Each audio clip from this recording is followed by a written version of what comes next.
کہا کہ جو لوگ جموں کو ایک علیحدہ ریاست بنانے کی بات کر رہے ہیں وہ در حقیقت پاکستان کا پرچم لہرا رہے ہیں نہ کہ بھارت کا۔ انہوں نے کہا کہ پاکستان آزادی کے بعد سے ہی جموں اور کشمیر کو ایک دوسرے سے جدا کرنے کی کوشش کرتا رہا ہے اور دہائیوں تک جاری رہنے والی شورش کے دوران بھی یہی مقصد کار فرما رہا۔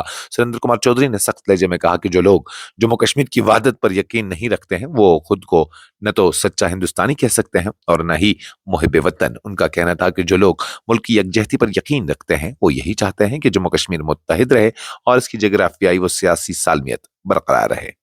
جموں کشمیر کے وزیر اعلیٰ عمر عبداللہ نے پیر کے روز نئی دلی میں مرکزی وزیر داخلہ امت شاہ سے ملاقات کی، جس دوران مرکز کے زیر انتظام خطے جموں کشمیر سے متعلق مختلف اہم امور پر تفصیلی گفتگو کی گئی۔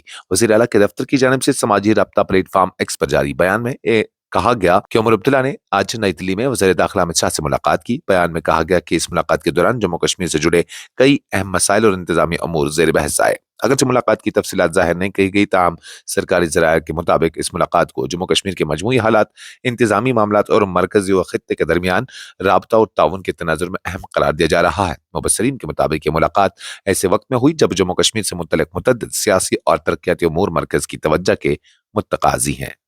لداخ کے دارالحکومت لیہ میں پیر کے روز ایران کی حکومت اور اس کے سپریم لیڈر آیت اللہ خامنئی کے حق میں ایک احتجاجی ریلی نکالی گئی جس میں مقامی لوگوں نے شرکت کر کے ایران کے ساتھ اظہار یکجہتی کیا۔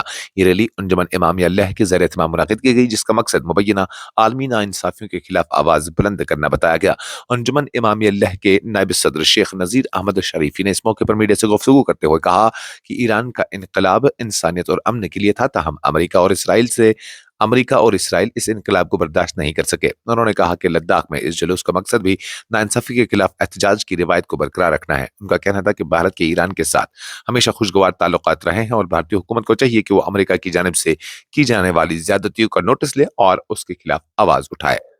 جموں کشمیر کے گرینڈ مفتی ناصر الاسلام فاروقی نے پیر کی شام اعلان کیا کہ ریاست کے کسی بھی حصے میں ماہ شعبان المعظم 1947 ہجری کا چاند نظر آنے کی کوئی مستند یا قابل اعتماد شہادت موصول نہیں ہوئی، جس کے بعد ماہ شعبان بدھ 21 جنوری سے شروع ہوگا۔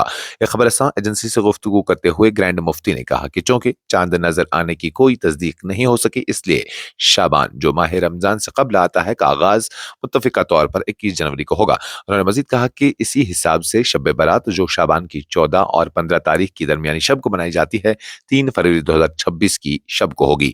مفتی ناصر الاسلام نے کہا کہ ماہ شعبان کو اسلامی تقویم میں خصوصی اہمیت حاصل ہے کیونکہ یہ بابرکت ماہ رمضان کی تیاری کا مہینہ سمجھا جاتا ہے۔ انہوں نے کہا کہ اس مہینے میں عبادات میں اضافہ، توبہ و استغفار اور روحانی اصلاح پر خصوصی توجہ دی جاتی ہے۔ یوم جمہوریہ 2026 کی تقریبات کے پیش نظر وادی کشمیر میں سیکیورٹی انتظامات کو مزید مستحکم بنانے کے لیے director general of police Jammu Kashmir Nalin Prabhat نے پیر کے روز پولیس کنٹرول روم کشمیر کے کانفرنس ہال میں ایک اعلیٰ سطحی سیکیورٹی جائزہ میٹنگ کی صدارت کی۔ اس میٹنگ کا مقصد جشن جمہوریہ کے موقع پر امن و امان کو یقینی بنانا اور کسی بھی ممکنہ خطرے سے نمٹنے کے لیے مربوط حکمت عملی تیار کرنا تھا۔ لیفٹیننٹ گورنر جموں کشمیر منوج سنہا نے پیر کے روز سری نگر میں میراز ہیلتھ کیئر اسپتال کا سنگ بنیاد رکھا اور کہا کہ صحت کا مضبوط نظام ہی ایک مستحکم، متحرک اور خوشحال معاشرے کی اصل بنیاد ہوتا ہے۔ انہوں نے اس موقع پر کہا کہ صحت کے شعبے میں نجی سرمایہ کاری نہ صرف پائیدار قومی ترقی کے لیے ناگزیر ہے بلکہ یہ معاشرے کے لیے ایک مضبوط سہارا بھی ثابت ہوتی ہے۔ لیفٹیننٹ گورنر نے بتایا کہ میراز ہیلتھ کیئر اسپتال ایک 180 بستروں پر مشتمل جدید سپر اسپیشلٹی اسپتال ہوگا جس سے سری نگر شہر اور اس سے ملحقہ اضلاع میں طبی ڈھانچے کو تقویت ملے گی اور عوام کو جدید معیاری علاج کی سہولیات میسر آئیں گی۔ انہوں نے میراز گروپ اور اسپتال سے وابستہ تمام افراد کو اس منصوبے پر مبارکباد پیش کرتے ہوئے نیک تمناؤں کا اظہار کیا۔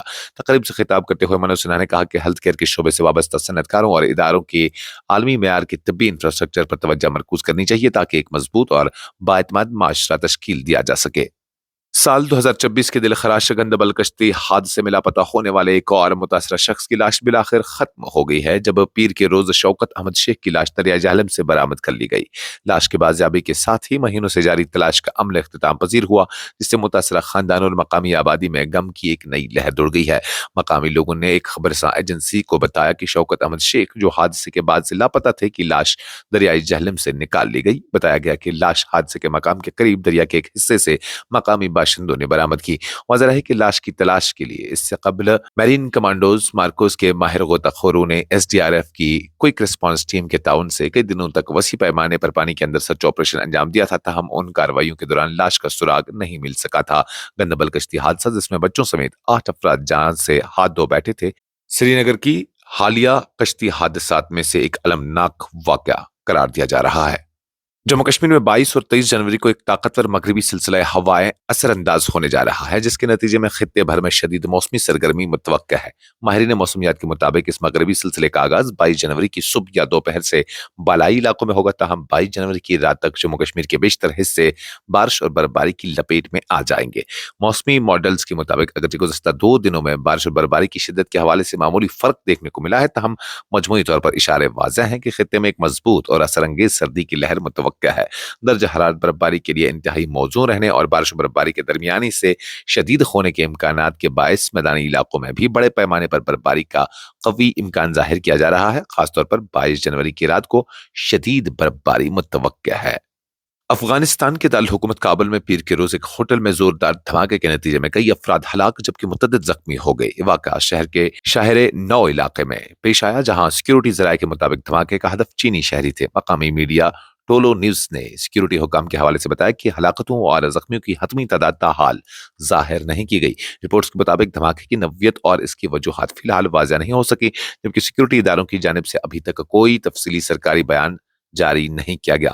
کابل سیکیورٹی کمانڈر کے ترجمان خالد زدران نے social media platform X پر واقعے کی تصدیق کرتے ہوئے کہا کہ کابل کے چوتھے ضلع میں فلاور اسٹریٹ شہر نو کے ایک ہوٹل میں دھماکہ ہوا، جس کے نتیجے میں جانی نقصان ہوا ہے۔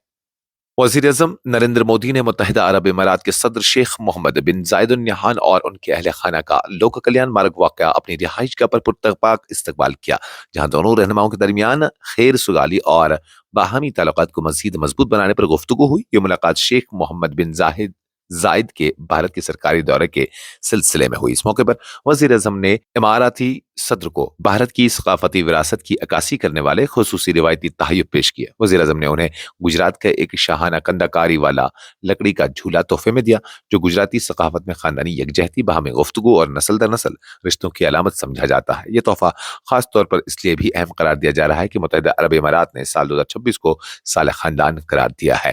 وزیر اعظم نے اس کے علاوہ کشمیر سے تعلق رکھنے والا نفیس پشمینہ شال بھی شیخ محمد بن زائد کو پیش کیا، جسے تلنگانہ میں تیار کردہ خوبصورت چاندی کے صندوق میں رکھا گیا تھا۔ یہ پشمینہ شال ہاتھ سے تیار کی گئی نہایت باریک اون سے بنی ہوئی تھی، جو اپنی نرمی، ہلکے پن اور گرمائش کے لیے مشہور ہے اور بھارت کی دستکاری و ہینڈلوم روایت کی بھرپور نمائندگی کرتی ہے۔ شیخ محمد بن زائد کی اہلیہ شیخ فاطمہ بنت میرکل کبی کو بھی چاندی کے نفیس ڈبے میں رکھا گیا پشمینہ شال پیش کیا گیا۔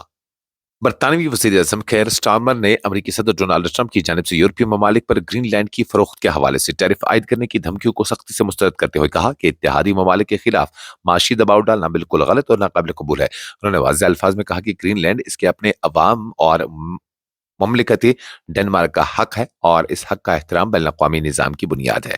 گرین لینڈ کی صورتحال پر منعقدہ ایک پریس کانفرنس سے خطاب کرتے ہوئے کیئر سٹارمر نے کہا کہ موجودہ عالمی بے یقینی اور تیزی سے بدلتے حالات میں اتحادیوں کے درمیان مضبوط تعلقات اور باہمی اعتماد انتہائی ضروری ہے۔ انہوں نے زور دیا کہ اس نوعیت کے حساس اور سنجیدہ معاملات کو دھمکیوں یا دباؤ کے بجائے تحمل، مکالمے اور سفارتی ذرائع سے حل کیا جانا چاہیے۔ لوک سبھا میں قائد حزب اختلاف راہل گاندھی نے عوام پر زور دیا ہے کہ وہ خاموش تماشائی بن کر نہ رہیں، کیونکہ خاموشی کی تہذیب کے اندر خود غرضی اور لالچ کا تصور چھپا ہوتا ہے۔ انہوں نے کہا کہ عظیم قومیں اور عظیم انسان خاموشی سے نہیں بلکہ اپنے خیالات کے اظہار اور حق کے لیے جدوجہد سے تشکیل پاتے ہیں۔